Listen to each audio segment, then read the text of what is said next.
Good morning. This is Talking Devils. I'm your host, Wayne Barton, joined by David Murphy. Dave, how are you doing?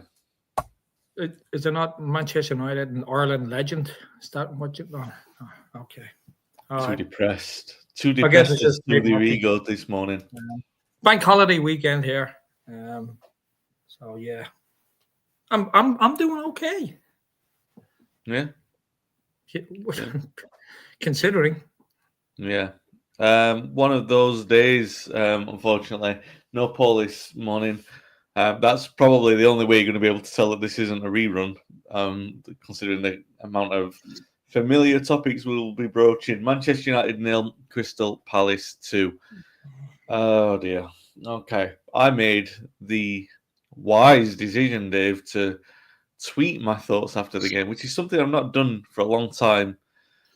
But obviously, yes, there was like so people who from regular to this pod will know that over Christmas we had a bit of a break, just scheduling. We couldn't get together, so it meant like we went 4 or 5 games without doing a pod. And I started with the Bournemouth game, and it actually started because I actually quite upset, like in a way that he's obscene for a man in his early 40s to be over a football match. I was like, oh god, you know what I mean? I was so disheartened that I didn't want to talk about it, so I didn't do the pod, and I wasn't talking about it. But then, like over the weeks, we've done the pods and blah blah blah. And yesterday, I wasn't at the match, which is a rare thing at Old Trafford. I wasn't there, so afterwards, I was just like tweeting stream of consciousness kind of nonsense that I fill your head with normally when we're walking away from a game at Old Trafford. Didn't go down very well. I thought I was still fairly considered because there was still the thoughts that I was thinking that have sort of matured and marinated over the last 5 or 6 weeks. Matured, all right, but they've marinated over that last 6 weeks, so they're there. They're not like gut reactions. They're not knee-jerk reactions to what we've been seeing. They formed over what we've seen, and to be fair, a lot of them are formed from those earlier reactions and reservations that we had. Like, oh, we were never sure about the system, blah blah blah blah blah. And anyone who's interested in anything to do with me will know I've spent, well, Dave, this book that's coming out, Football Told by Matt Busby, next month, is like 10 years of studying United's formations and shapes and everything like that. And a lot of it has involved like going back and looking at certain shapes and why they don't work in United's historical attempts to play a three-man defence. So I was bugging you all, going, "Oh, I'm not sure about this. I'm just not sure with a three-man defence. There are reasons why it doesn't work at Old Trafford." Apologies for being the salesman. I'm not going to go into them right now. We can read the book for that. But we've been playing the system. We'll talk about the system a little bit later on because we did it last week, and like I said, it's going to be a familiar topic.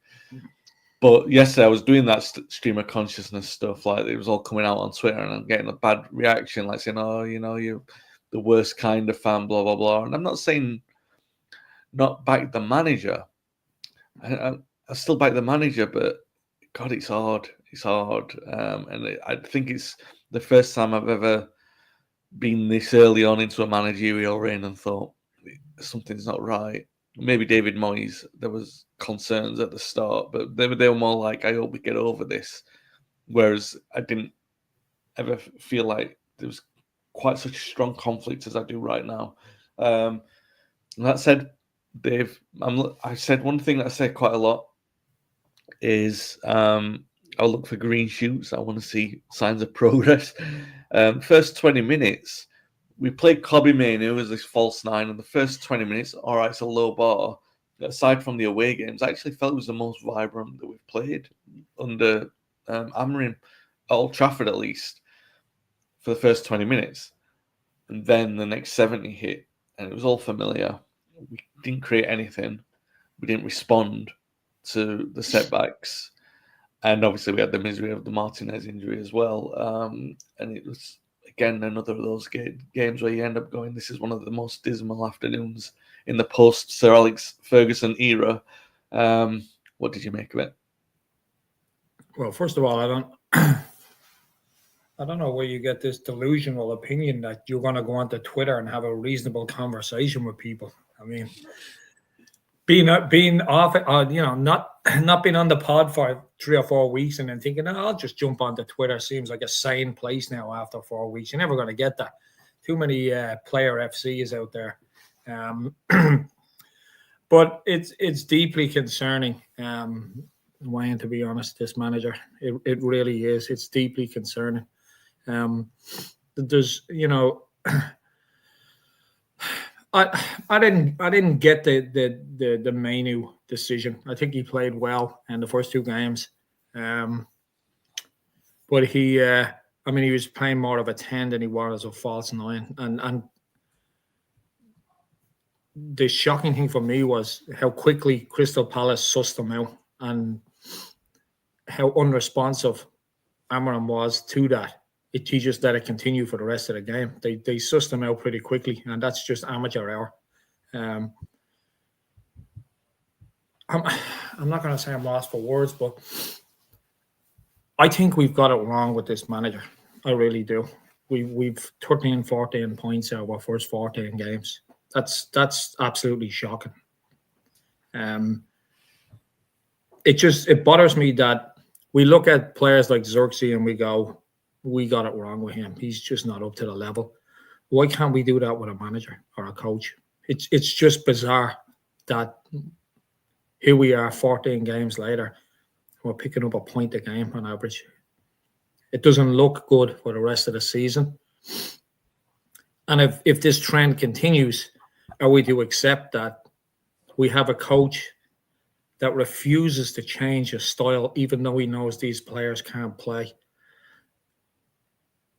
And we end up with 28 points out of 28 games. I mean, he should quit he should be embarrassed. But he doesn't. He just comes out and he makes these states these ridiculous quotes. It's just mind-blowing. His refusal to change that system, which I've always championed for that. I think it's a very, very good system. It excites me, but only if you have the players. He refuses to change it. His refusal to go after games is another reason why I think we've got this very, very wrong. I mean, when Martinez went off yesterday, why didn't we just go for it? Instead, he brings on another defender. We're losing 1-0. Again, playing with 5 defenders at home. And teams are just coming to Old Trafford and he's embarrassing us. He really is. It's embarrassing. And you can come out and you can have all the fancy quotes about how bad we are and how terrible we are. It's your job to make it better. And he doesn't. He refuses. So why don't we just bite the bullet here? And people will disagree with that and go, oh, you can't keep changing managers. Well, you keep changing players. If you had enough money, you'd keep changing players if it's not right. We got it wrong with this guy. And we have to admit it. We got it wrong. Yeah, I'm not there yet, but I see where you're coming from. But talk me through the game itself, Dave. I mean, you can look at the system, but I mean, as it was pointed out, there was a couple of defensive errors in the goals as well, and the second goal is such a playground goal to concede. We've been conceding it plenty of times this season, even going back to prior to Amorim. There was a goal against Spurs. It's exactly the same as that one where they just ran through us and scored in the first minute. But that's how easy we are to play against when you have 5 defenders. I mean, that's how easy, isn't it? You have no midfield. And yesterday's game, I do agree. I was very optimistic the first 10, 15 minutes. I thought, okay, this looks good. And then, we just fell apart. And it was amateur hour after that. I mean, now we've lost one of our best defenders probably until the middle of, probably till the end of the year. Yeah. If it's as bad as they're talking about. So what does that mean? I mean, I'm kind of glad we did pack the defense with players that we bought last summer. So it's not an area that we really have to go out and fill right now. I think Martinez hasn't been in great form anyway, right? So I mean, his form has dipped, but like I said, I don't think it's a massive blow. In compared to if it had happened, well, it did happen, last season before. But sorry, getting back to the game, it was just amateur hour again, wasn't it? I mean, we're just seeing the same mistakes every single week, and you can blame the players for part of it, but the coach has to ultimately take the blame for all this, because after 14 league games, I don't know how many games he's actually being in charge, if you're a good coach, you're going to see that these players can't play that system. And you've got to change it until you can get players that can. You can't just keep sticking to it and getting embarrassed every week. I mean, Palace, they're not a bad side, but they shouldn't be coming to Old Trafford and winning 2-0.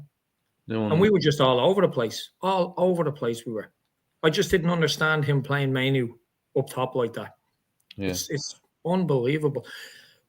I know this is a cliche, but we're just lucky that there's teams below us that are far worse. That's Southampton. We got, like Ben says, we got a 6-pointer against them a couple of weeks ago. Yeah, we are, and it's a really poor league as well. I think that's what's frustrating for me. I mean, you can see, like, Forest can get battered by Bournemouth one week and then they win 7-0 the next against a team that wiped the floor with us at Old Trafford a couple of weeks ago. And Forest have been the most impressive side apart from Liverpool, no matter what Arsenal fans chirp about after yesterday. They're not going to win the league, Arsenal. It's not going to happen.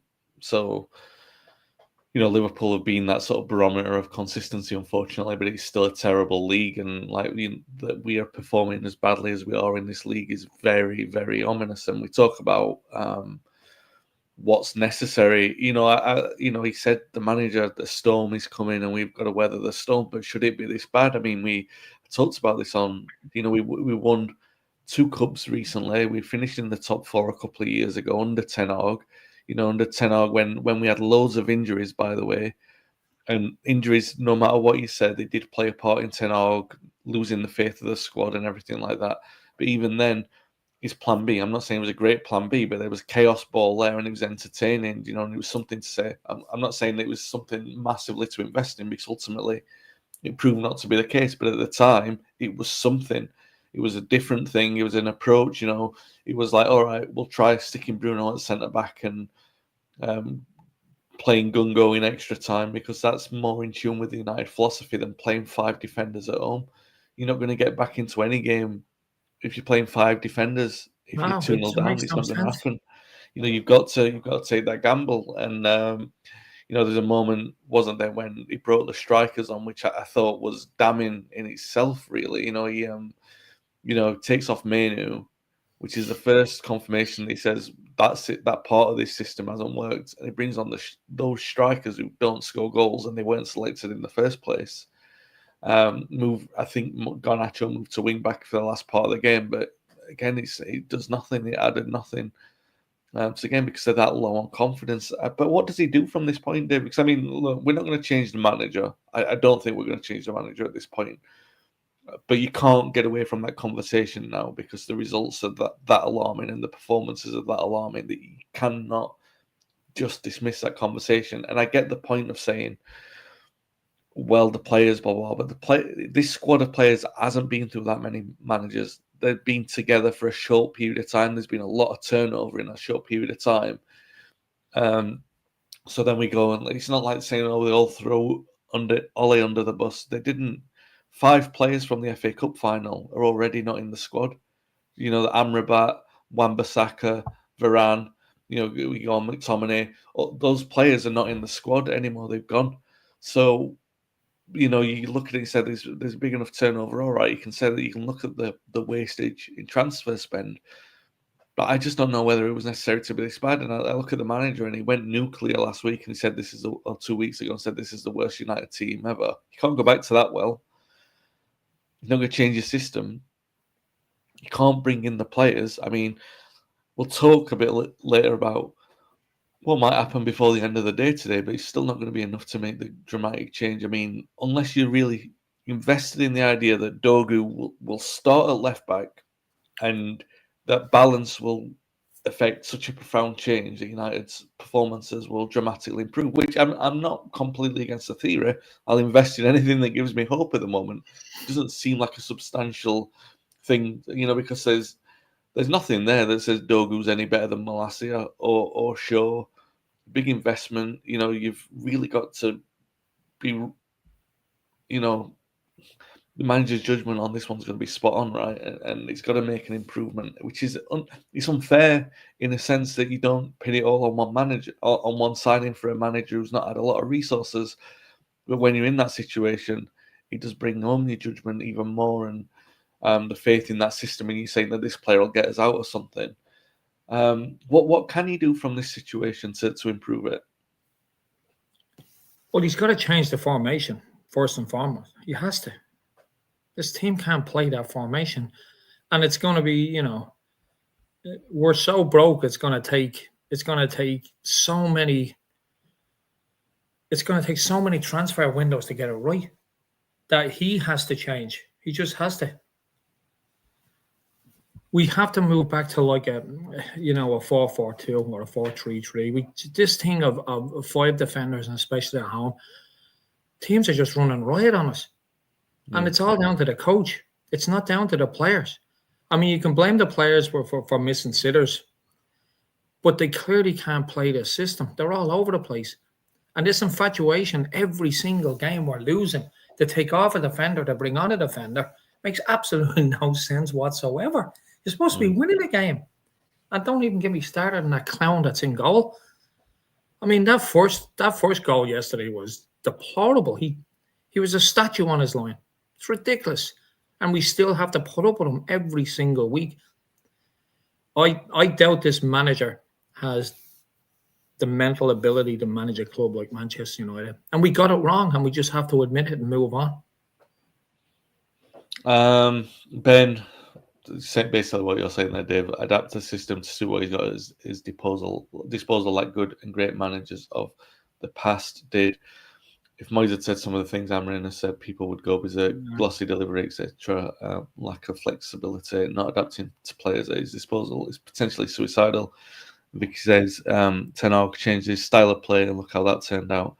As a business, as a club, where it's run with integrity, everything right now is baffling. Yeah, look, these are tough times. I mean, go on. From top to bottom, the club is in complete disarray. It really is. It's rudderless. It's clueless. I think Ineos have walked into an absolute shit show. And I think the Glazers have pulled another fast one. We all bought into the fact that they were going to take over the footballing side. I'll guarantee you they regret that now, because you can do all the due diligence in the world in a company, but there's always some things that you miss, or that are hidden in the background, or are buried so deep. And this is what they're finding out now. I think they've made some mistakes in some of the decisions that they've made in regard to like redundancies and cutting the money for the former players, stuff like that. It's like pick and choose your poison, but don't go hell for leather and everything. And that's what they've done. And that's just a big warning sign that, we don't have. I'll be honest with you, I'm stunned that we had 30 million to buy a player. I really am. But the club is just rotten from top to bottom. And the sooner the better we realize that something has to change with this manager. It really has to. Something has to change. He either has to change to look at the last 14 games and go, you know what? I'm gonna go back to basics with these guys. Just putting a pause on my style. We've seen in the past that they can play a different system. They just can't play this one. Yeah. And if we stumble all the way to the end of the season, and we end up with another 14, even 20 points out of the last 14 games, I'm sorry. You don't survive that. You really don't. You just admit you got it wrong and you move on.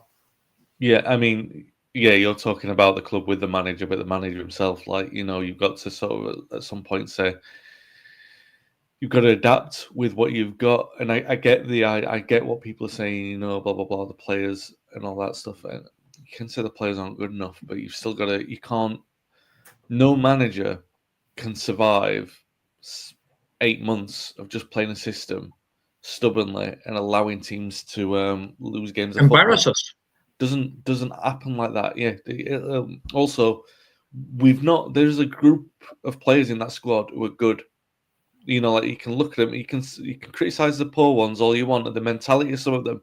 There's some very good young players in that squad, some very good established players. You're going to send them miles backwards. You're going to send them. They don't want to be in the club. We've definitely. I'm sorry, Wayne. We've definitely seen that.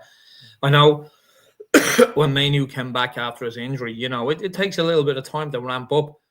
But this manager is the reason why he's playing him centre forward now. It's like ridiculous.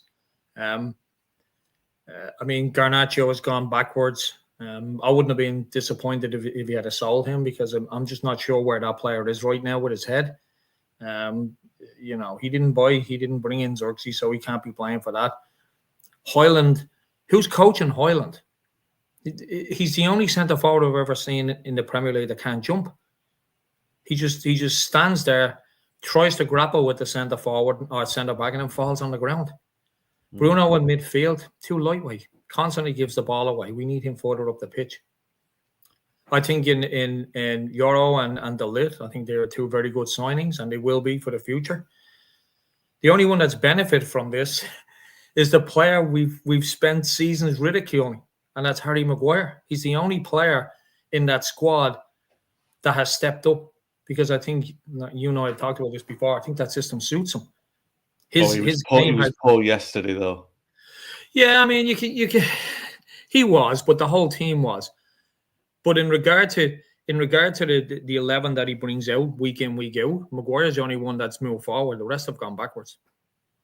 Yeah, and I don't know how he keeps picking that goalkeeper week after week after week. He's an absolute statue. Johnny says I've run out of things to say. Well, thankfully we haven't. Otherwise, a very short podcast.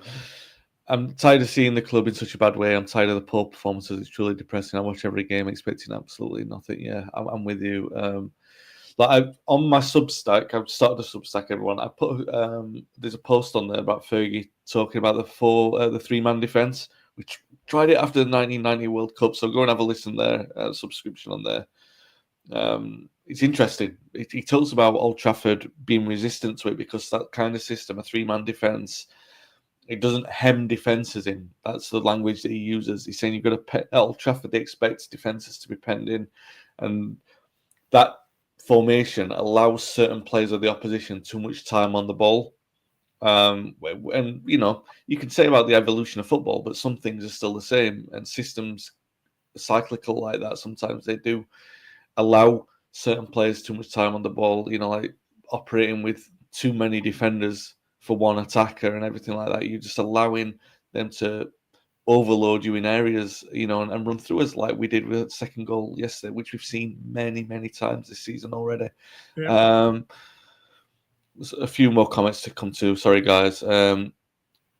Jess says there's some odd lessons to be learned by Amorim, but it would be silly to sack him when not Watford. Yeah, I mean. Okay, so let's ask that question. Why would it be silly to sack a manager that has got us 14 points in 14 games? Why would that be silly?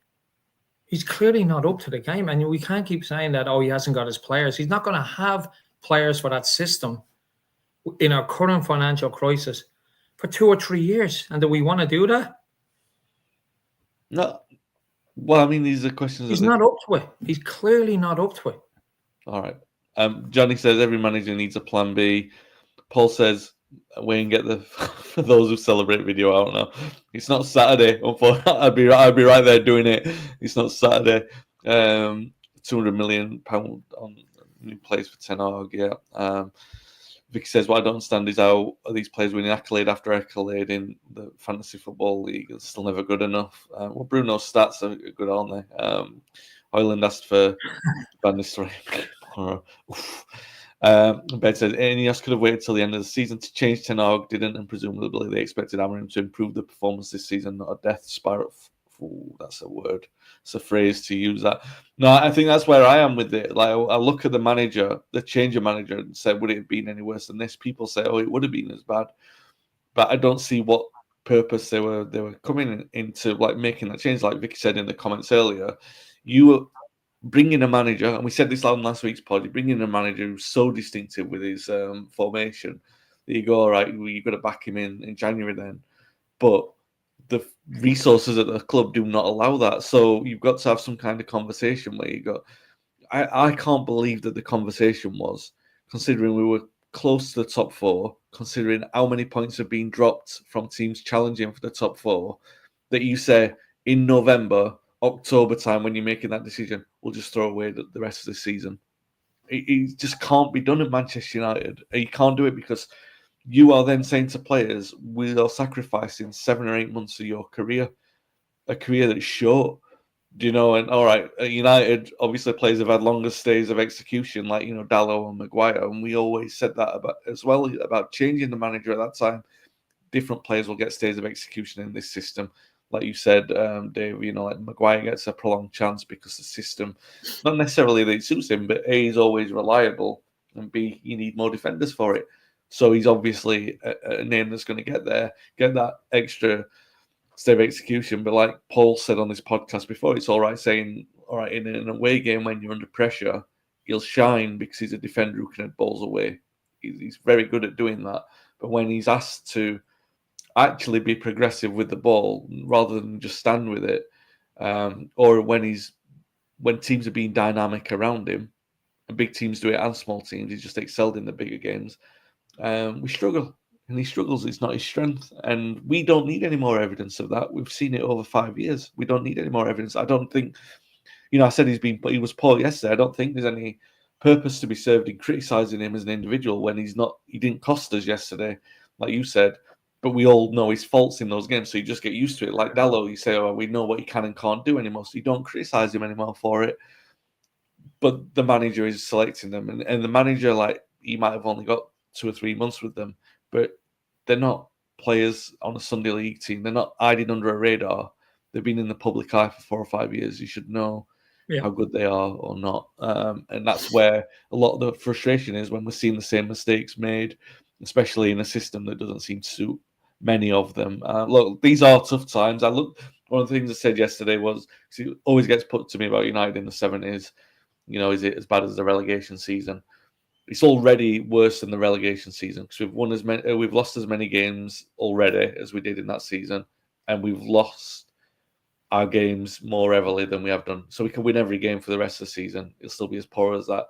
However, I'm a positive guy, and it's not the worst United team in history. The worst is the one that nearly went down to Division 3 in 1934. So yeah, you do have to go back 90 years, but the home form of that season, that we lost 9 games in that season, right? And we won on the last day against Millwall to stay up. That season, when we lost 9 home games, we lost 5-1 at home to Bolton, 4-0 to Bradford Park Avenue, not even Bradford City, Bradford Park Avenue, 3-0 to Plymouth, 3-1 to Grimsby and Brentford. All the defeats that were 2 goals or more to teams in the top half of the league. So the single goal defeats came to the lower sides. So we're not there yet. We haven't lost 5-1 to anyone. We've not lost 4-0 to anyone at home yet. So it could. Well, we got Ipswich coming up. Yeah. You may laugh. Yeah. So Ben, the uplifting. We're not actually the worst yet. Exactly. So we've got to take the positives where we can, and we're not in Division 2. We're not in the second. Today's Championship. We're still in the Premier League. So statistically speaking, it's just the worst in the Premier League era. So what the manager can do. Look, Dave, hear me out. I know you're going to respond to this, change the manager. Hear me out. Just say we're staying with the manager. Goes to the end of the season. We're on transfer deadline day. They're obviously backing in. They brought in the Dogu, Evan. They talk about this Matthias Tell coming in from Bayern Munich, who I urge you, anyone, if you want to be optimistic, do not watch the compilation video that's going around of his bad shooting or the shots that have gone off target. Everyone's desperate to make someone look like a failure before they've signed him. But he's not a free-scoring forward in the same way that Højlund and Xerxes were not free-scoring forwards before we signed them from Italian clubs. And obviously there's always the question, Bayern are willing to let a player go, be concerned. It still doesn't seem enough. I will talk about Rashford in a moment because I know he deserves his own little section. But yeah, I mean, what are we going to do today in order to make you feel optimistic tomorrow morning? Bring back Ronaldo. I mean, I don't see us doing any more business, to be honest. By all accounts, that guy from Bayern Munich, I don't even think he wants to move. I don't blame him not going to Tottenham. Kudos for that. But I just don't see us bringing him in, and I don't see the point in us bringing him in either. We need someone that's going to score goals. And if he's not an out-and-out striker, that's, banging. I mean, he's got a tough one out there. I mean, Harry Kane's obviously their main man. But I don't see us doing any more business today. Like I said, I was surprised we actually had 30 million to spend on a defender. And that'll be an interesting one as well. To see how that pans out, because that's obviously his first signing. I don't see us all of a sudden clicking and becoming the team that we know we can be. But I just don't see us doing any more business, which is surprising. I mean, it wasn't hinged on Rashford going. I know we're going to talk about that in a bit. Rashford, we had to go, and I didn't think if we got rid of him, we were going to bring someone in.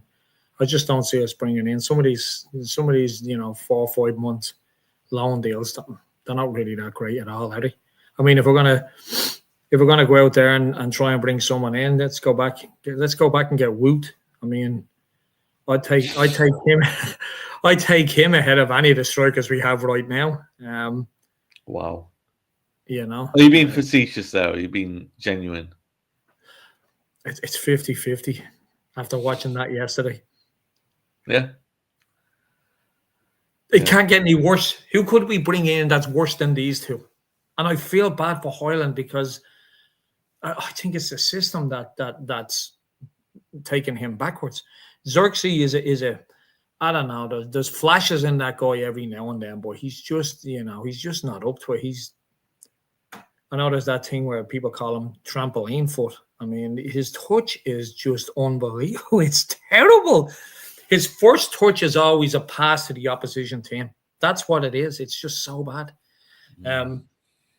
I just don't know who we could bring in that's out there. But I'll take anyone at this point because not getting anyone, it's going to be the same old. We're going to have Xerxes that just can't trap a bag of cement, and we have Højlund that just can't jump and runs backwards all the time.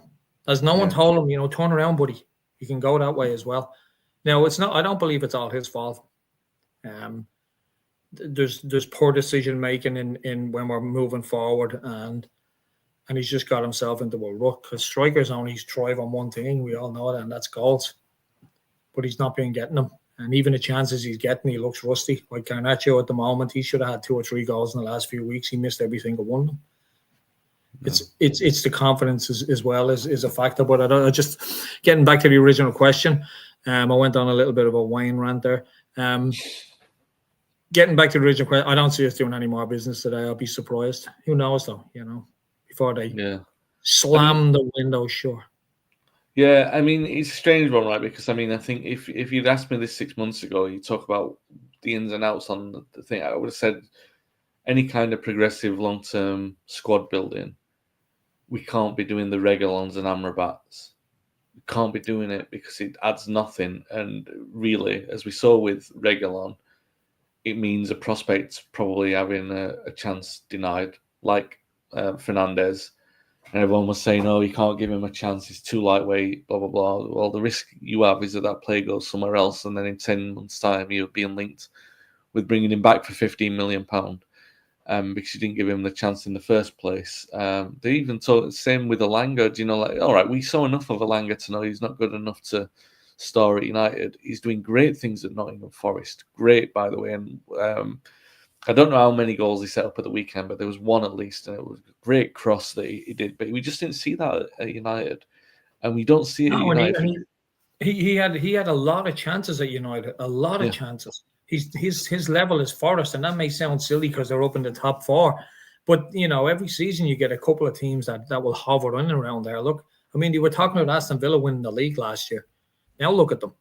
It's Elanga. People will always fall back. Fernandez was never good enough for Manchester United. That's the reason why they let him go for so cheap. No, I know that. But you would rather him being given those half a dozen games than Reguilon. Do you know what I mean? There was nothing to be gained in bringing her. But my point is like now, where do you stand at this point? Like, I'm not asking you. I'm being rhetorical. Where do you stand? Because there's no short term or long term gain to be had for this season. We're not going to qualify for anything in terms of like there's the objective for the rest of the season is getting the players familiar with the system. Wait, hang on. There's no evidence of that. I think we will qualify, and it'll be close for the Premier League next year. I think we'll qualify for that. We'll just squeeze over the line. Dan says, Dave, with respect to Ireland and Xerxes, I'm sure are nice guys. We're never going to win the Premier League or Champions League with those two. Yeah. And Johnny says, let's be honest, the players are poor. In past, Fergie always had money. How can Amorim be hired with the view he gets F all in the window? It's madness. Amorim must be thinking, why have I bothered? Yeah, can I jump in on that one? So, So, and I've thought about this for a while, is that, and we've spoken about this with Paul as well over the past few weeks, is that when United scouted this guy, they obviously knew that he plays a completely different system, okay? And that's the way he's always played. They had to have had that conversation. But they also would have had the conversation and say, well, he's a professional coach. He'll get this to work until we can get him the players. But it's not worked. He refuses to change. He really does. So there's only one outcome here. We could have had that original conversation and said, look at the squad that we've got. They've not been playing well, but maybe a change of system will liberate a few of them. When it hasn't, look, and those things happen either way. Like when we go back to when David Moyes was manager, when he first came in, and he let Rennie Mullenstein and Mick Phelan go, and he brought in his own guys. Every manager does that. And in hindsight, you go, we should have kept Phelan and Mullenstein. Well, there are plenty of other times when Fergie came in and he brought in Archie Knox, that had a good effect. You didn't say, he should have kept Mick Brown from Ron Atkinson. You'll say the changes were good. That's what they were meant to do. So you can only look at these things with hindsight. And I'm sure that conversation was had, maybe there'll be some liberation there, new system. That kind of change might be just what these players need. Unfortunately, it's not worked out like that. And the only time this system really tends to work is when a team as foolish as Steaua Bucharest, like last week, lined up exactly the same, because it lined up into the same formation, man for man, and it gave us the easiest game that we've had in the Amorim era. And even then, it was good to watch, with the caveat we're playing a very poor team here that is matching us for some reason going man for man. But I'm sure if they'd gone a system which is the four-man defence and outnumbering us in midfield, then they would have had more joy than what they had. And we didn't, I'm not saying we played particularly well in that. It's just, so I don't know really. On deadline day, I'm looking at this thinking, how many players do you bring in? Do you go panic? Like, you can remember when we lost 6-1 to Spurs in the lockdown one, and we brought in Cavani, Tellez, Ahmad, Palestre, and only Cavani and Tellez were ready to go straight away. We went out on panic mode. Ahmad's only getting his chances now, and we're talking 5 years later after that. 5 or 6 years later. Incredible. It's just mad. I don't know what you do from this point, because those players aren't going to stay for the long term. Do you go for some of the? I think it was Ben earlier in the comments. What kind of players can you attract? I mean, you do. I'm sorry. It might sound like I'm being completely biased here. There is still the Manchester United factor. It will always sell to a certain extent. It's why, for example, Tell was holding off the Spurs' interest because of United, even though Spurs, you might say Spurs are marginally better than United at the moment. You can have that argument all you like, but I mean, the point is that there's a player who will choose Manchester United based on the reputation and the history. It's always going to happen. The residual point is, do you get the quality? I don't think you do. There was a conversation maybe 4 or 5 years ago when people were talking about John McGinn of Aston Villa. It wasn't really to do with his star quality or anything. It was to do with the effort that he put in. And I think United need players like that. They need more honest players who maybe don't have the quality, but they've got the work rate. What about Cavani? I mean, I know we've been down that road before, but that guy would burst a lung for you, Yeah, exactly. But you look at the difference in centre forwards, like Cavani. We talked last week about Ibrahimovic, those kind of players, and the stature. All right, we're talking about 2 European class forwards, but United should be able to attract those kind of players. It shouldn't be spending £100 million worth on Ireland and Xerxes. There's a better striker out there for a fraction of the price. United can bring in on loan. I'm sure that there might be 2 or 3 names that will be able to do that. Anyway, point is, there might be some PSR movement because of the fact that they've let Rashford go out on loan and there's frees up a little bit of wages in the short term. Rashford, very surprising to me. I wasn't, when the first rumours came out of the Villa move, I thought, no, surely not. And then they gathered pace. And last night he was pictured looking glum, forcing a smile. You're smiling there, Dave. I can't bring myself to... I know that people say brought it on himself and they'll talk about the last 2 or 3 years, but in many ways, I see Rashford as kind of like part of like such a visible part of the decline in a way. And yet you can't say he's got himself to blame, but I don't bring myself, there's no joy in it. I feel sad for him. I feel sad for the situation. I don't feel like it needed to get this bad. I don't think it needed to get this bad for the club. I don't feel like it needed to get this bad for Rashford or the relationship. And people are taking joy like in the fact that he said like a few weeks ago, I want a new challenge, and he's ended up at Aston Villa. You know, all right, so you want Villa are in the Champions League and they're doing much better than United are at the moment. You can say that's a temporary thing. I know people say it's a temporary thing. United will be back. And historically speaking, yeah, all right, fair enough, but it's still where we are at the moment, and I do feel sad about it. There's nothing I bring that brings me any satisfaction out of seeing a player. I'm not bothered about all that conversation about how good he could have been and all that sort of stuff. I think he's overachieved from what I expected him to do at the start of his career. He's played hundreds of times for United, scored nearly 150 goals. We can have all that conversation about him not being good enough. That much is obvious. He's too visible a figure in a malaise that's affected everyone. He shouldn't be singled out in the way that he is for not being good enough. That's not a crime to not be good enough for Manchester United. I'm not coming out massively in defence of him here, Dave. Like his last 3 out of his last 4 years have been well below the standard of what a top level Manchester United player needs to be. And he's just such a high profile player. You know, the fact that he went to World Cups and he scored goals for England and all that sort of stuff, and played 60 times for England, don't forget. So he's a high profile player for that purpose. So obviously we are going to talk about him because of the fact that he's a big figure. What did you make of that? I guess you're going to come out the exact other side is what I am like there. I've got a lot of sympathy, like in terms of like the overall situation. I know that you think it's about time. Well, I'm not going to disagree about the timing and everything like that. What did you make of the move to Villa? Well, I mean, I go back to like a couple of seasons ago when you and I were talking about Rashford when his form started to dip. You said to me, and I always remember you said to me, your biggest concern is when his goals start to dry up because he doesn't offer anything else. And that's what we've seen in the last couple of years. I'm not taking credit for that. Paul said that on the pod. Okay, so you said it to me, so you never mentioned that he said it. Okay, stealing people's work. All right, I get it. But that's exactly what's happened. You know, his form is it's not just his form. You can every player goes through bad bouts of form. It's his attitude. It's basically his work rate. I mean, we all see that video. That damning video against Luton where he's just strolling around the pitch, that gets played over and over and over again.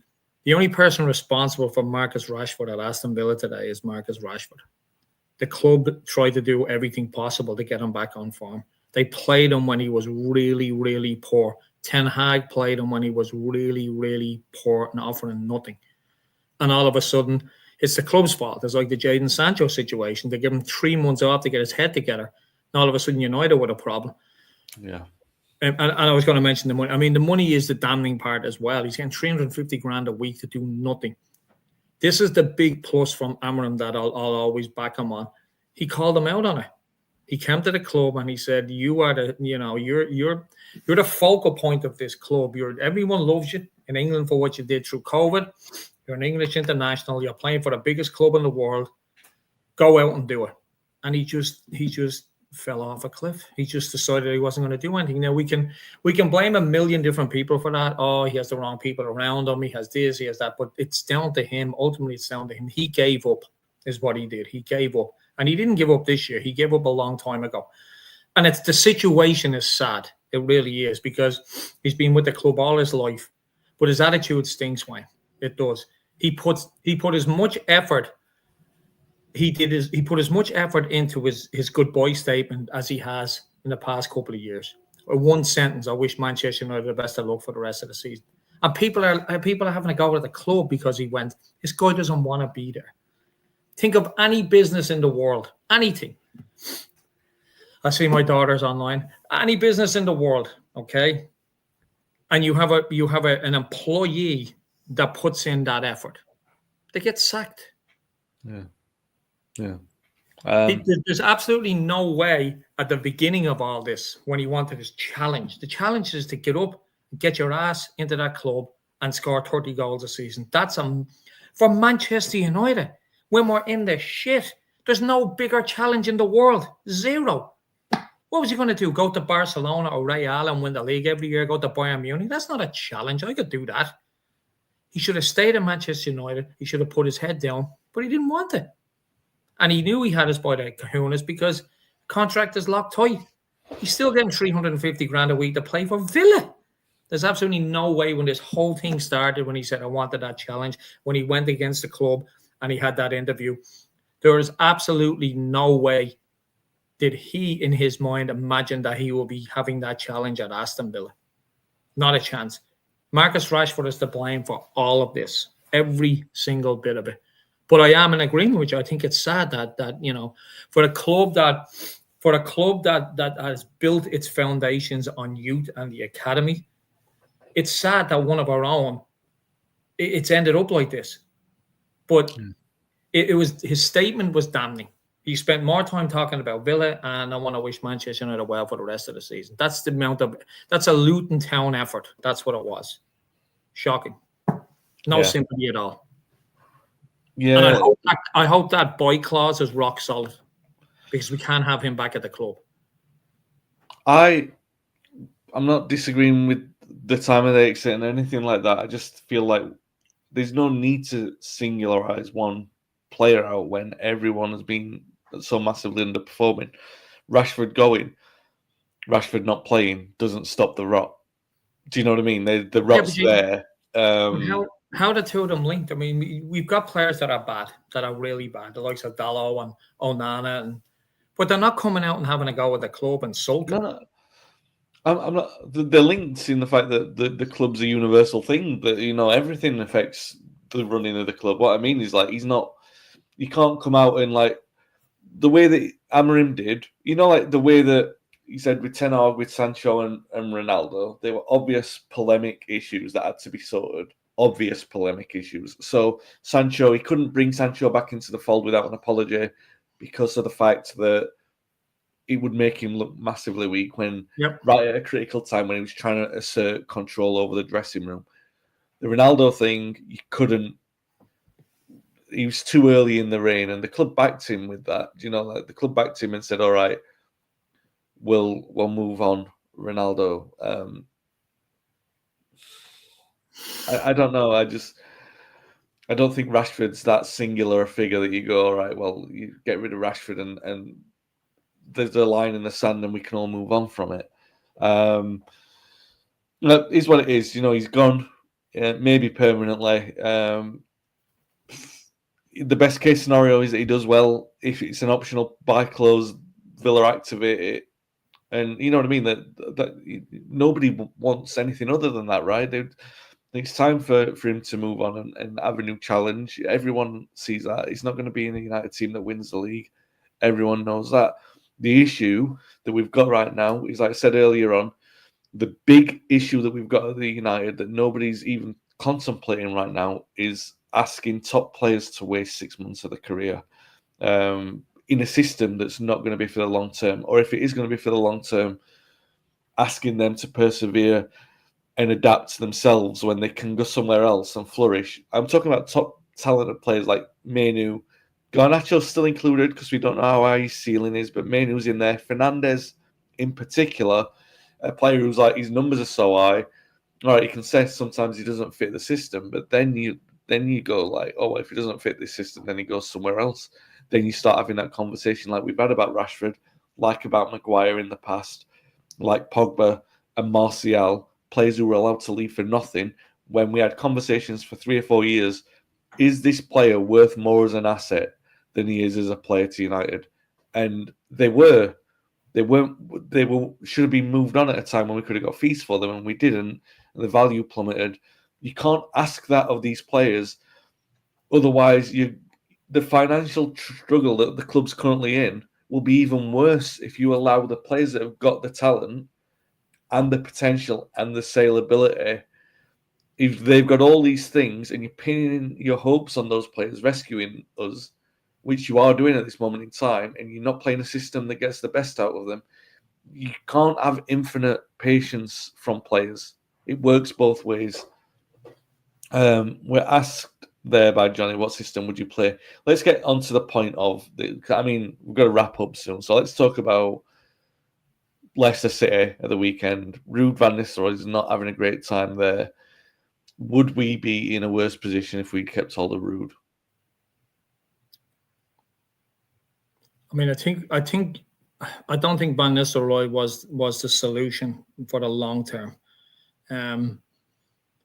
I think we would have picked up a few more wins for the simple reason is that he played a different style of football. He played a lot more attacking football. And I think teams that came to Old Trafford, like Bournemouth, Newcastle, Crystal Palace, Southampton, even though we beat Southampton, let's be honest, we didn't deserve to beat Southampton. They were far better than we were on the day. I think we would have beaten a few more teams. I think we would have been a little bit higher up the table. But I do believe it would have crashed and burned. I just don't think Van Nistelrooy is the answer for going forward. I just don't. No. I mean, there is the argument, should we have kept him until Amorim supposedly really wanted to come, which was in the summer? I mean, that's a good argument. I do believe we would have been in a better position, but I don't think Van Nistelrooy, as much as I love the guy, idolise him, I don't think he was a long-term solution. But to answer your question, we would be in a better position. Long-term, maybe not. Long-term, maybe, Amorim highlights some of the players that he wants in the summer. Van Nistelrooy sees the season out. Who knows? It could have, it may have been a seamless transition than what it is now. I have this sadness, like it's associated with like the malaise of the club at the moment. But I go back and I know people say you can't still be talking about Ollie and everything, and I'm really not. But I look back at that summer, we brought in Ronaldo, and people again they'll say, "Oh, bringing in Ronaldo was a catalytic moment and it was a change." I don't necessarily mean that. I think that not backing Ollie with the defensive midfielder that summer when we desperately needed one. The Glazer family took dividends out. You know what I mean? The debt start. I know I understand all the implications. I understand all the financial difficulties and the reasons why that happened. What I mean is it was such a critical moment in the club's history because you can't say that, we were still ticking forward with Ollie. And no matter what has happened in the meantime, would you have said, because the defeats since Ollie have been catastrophic. The individual performances have been all-time lows in the Ten Hag era and the Amorim era. There have been depths to which, we only saw the end of the Ollie era. Would we have been better sticking with the vibes and anything like that? I just, I mean, Ben, again, I want to make the point clear here. I'm not saying don't sign Ronaldo.